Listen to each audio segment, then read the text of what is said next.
Friends, welcome back to my channel. కాకినాడలో మీ కీర్తి.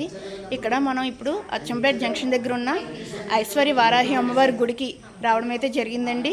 వారాహి నవరాత్రులను పురస్కరించుకుని ఆ టెంపుల్కి రావడం జరిగింది. ఒకసారి ఆ క్షేత్ర విశేషాలు అంటే చూద్దాం.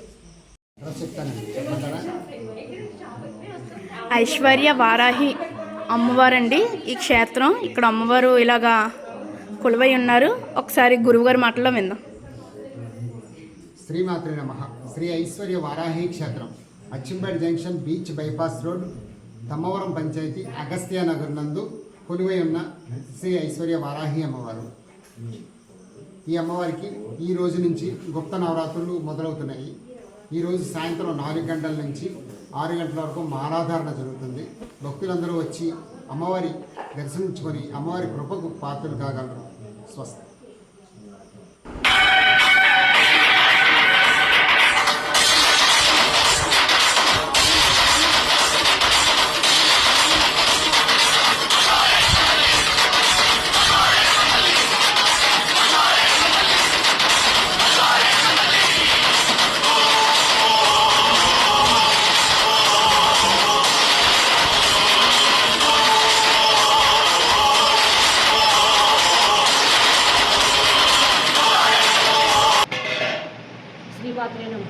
అయితే ఆ ఉత్సవమూర్తి ఉన్నారు కదా అమ్మవారు, ఆ అమ్మవారిని తీసుకొచ్చి అక్కడ బాక్స్లో పెడతామన్నమాట. ఆ అమ్మవారిని పసుపు నీళ్ళతోటి అమ్మవారికి మనం భక్తులే అందరూ అభిషేకం చేస్తారనమాట. ఆ అభిషేకం చేసిన వాటర్ ఆ పైన వచ్చిన జలం ఈ పట్టుకొని రోకలు పట్టుకోవాలి. మనం ఇలా పట్టుకొని ఆ అమ్మవారిని ఇలా మనం కింద కూర్చుంటే అమ్మవారి మీద పడే జలం మనకి అభ్యంగ స్థానం అవుతుందన్నమాట.